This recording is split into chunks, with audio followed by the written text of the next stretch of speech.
today I'm going to do my best to give you some feeling about this book, If Not Now, When, which was written by Primo Levi and published originally in Italian in 1982 and then published in English in 1985. Such a great experience, literary-wise and historically. The more I learn about Primo Levi, the more amazing it is, this man's life, what he went through, and then what he did afterwards. So let me start with the novel, If Not Now, When? And it is quite important. There is one word which keeps appearing in this novel over and over and over again, and that word is partisan. Partisan is a member of an armed group formed to fight secretly against an occupying force. And typically this was in World War II, in Yugoslavia, Italy, and Eastern Europe.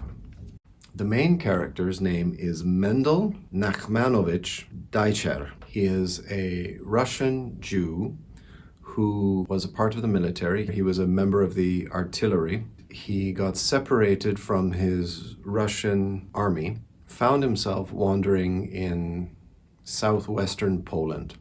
And the Germans have already advanced. The Germans have occupied Poland and now they have pushed into Russia. And so this Russian Jew watched his wife and almost everyone in the entire village where he lived to be completely massacred by the occupying German forces, is now doing his best to survive. He has a friend, not much of a friend, whose name is Leonid, is a bit of an enigma. Leonid doesn't really want to say anything, reserved. He is reticent. He doesn't want to talk about himself or his life. So we have Mendel and we have Leonid. It starts off with them wandering. Well, they can only travel at night because they have to be very wary of any German patrols, so they need to stay hidden, constantly hidden. They need to find food. This is the main priority, is to move and to eat. At one point they're traveling in a forest and they come across a crashed German airplane, and they find that there is I think he is a Lithuanian, is living there in this plane, and he survives by hunting rabbits. He has some traps set up and he catches rabbits and he eats a few of them, and he trades with some of the local farmers because there are tiny little villages and hamlets all over Poland. So they come across this soldier and he's friendly. He welcomes them with this very traditional sense of hospitality. He says, okay, you can stay here the night. I've got some homemade spirits that I trade with the local people and we can drink that. And what I really want is to play chess. So he's very excited about playing chess with these newcomers. And he says that he'll trade them half a rabbit if they have any salt, because he doesn't have any salt. They do have some salt, so they barter for a little while, and he sells them half a rabbit to eat. And this man, he is just sitting out the war. Like he is content to stay there and just survive until the war is over. But these two Jewish soldiers know that they can't stay there and they need to keep moving. They need to find a little band, a little group of partisans to be a part of, because they are soldiers. They have some soldiering experience to help. And what these bands of partisans are doing is they organize raids on German military outposts, trying to steal, trying to sabotage. There's this very, very exciting bit where they get the information that a train carrying a load of supplies, and it's really quite, if they can derail the train, that'll set the Germans back quite substantially. And so they organize this train raid where they need to blow up the tracks at a certain location at a certain time. And of course, they have to be far enough away to escape from any soldiers who immediately jump off the train. Mendel and Leonid, they eventually find their way to this group of partisans, and they want to join them. But the leader of the band tells them that because they're Jewish, a few of the members of the troop won't like that.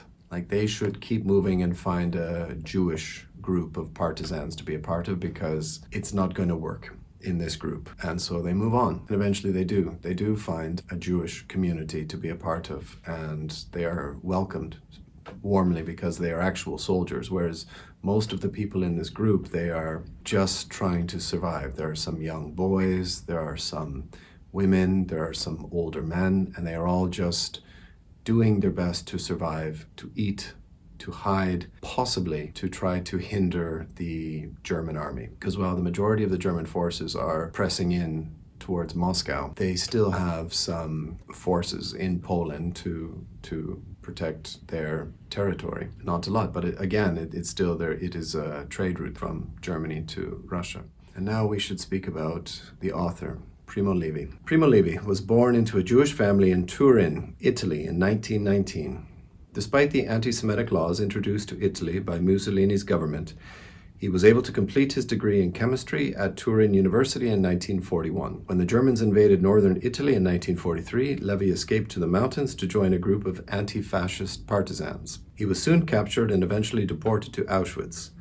After 8 months, his skills as a chemist proved useful, and he was put to slave labor in a synthetic rubber factory near Auschwitz. Having contracted scarlet fever just before the Germans began to evacuate the camp, Levi was left behind and he was liberated in January 1945. After the war, he returned to his family home in Turin. He resumed his career as a chemist, retiring only in 1975. His graphic account of his time in Auschwitz, If This Is a Man, published in the United States as Survival in Auschwitz, was written soon after and first published in 1947. Levi went on to write many other books, including The Wrench, I have on my shelf, If Not Now When, I hold in my hands, and The Periodic Table, which is at the local library.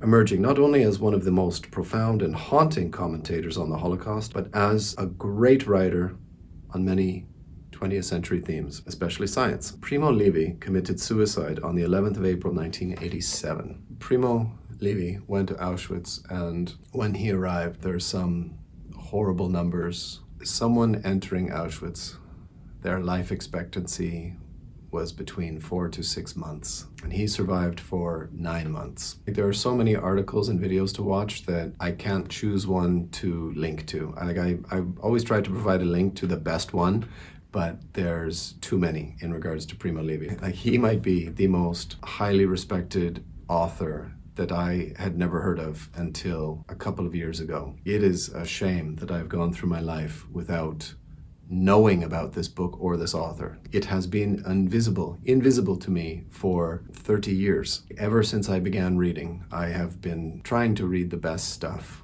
And this is really the best stuff. This is mandatory. This is really, you have to put this on the list for next year. Please, if just World War II, Holocaust, Jewish survivors. Imagine if you found yourself, you were a displaced person, your village massacred, your home destroyed, and you survive. That is your task. Your task is to survive. Got a little bit distracted. So Primo Levi, he went there and he worked in a rubber factory just outside of Auschwitz. He survived. And then he contracted scarlet fever, and he was allowed to remain in the Auschwitz sick ward. Now, all of the other survivors of Auschwitz were forced to march. This is what is called a death march. And so when Primo Levi was left there with scarlet fever, they just assumed that he would die, and he was too sick to march. And then he went back to Italy, got married, he started a family, and he began writing. And he worked in the chemical industry for the rest of his life. It's just, the more you read about Primo Levi, the more exciting it gets. He traveled to Germany to conduct business because of this. I think he was working for the DuPont paint company. He made sure that when he was traveling in Germany, he would wear short sleeve shirts so that they could see his Auschwitz tattoo, to show them, which I thought was, that was...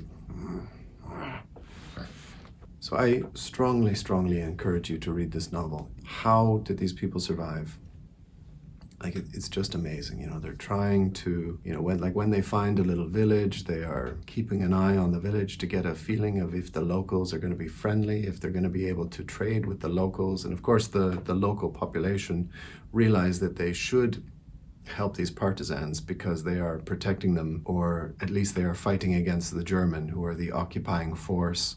And then the German army retreats back to Germany. And so we have this retreating German army fleeing across Poland. And then these partisans are left wondering, well, what do we do next and where do we go? Most of them don't have a home to go to, and they have this I think it's time for us to go to Palestine and start what lofty ambitions, and see what comes of it. This is Grant Loves Books. Very soon I'm going to be doing my best books of 2021, and if not now, when? It's definitely going to be on the list. Okay, thank you very much for listening.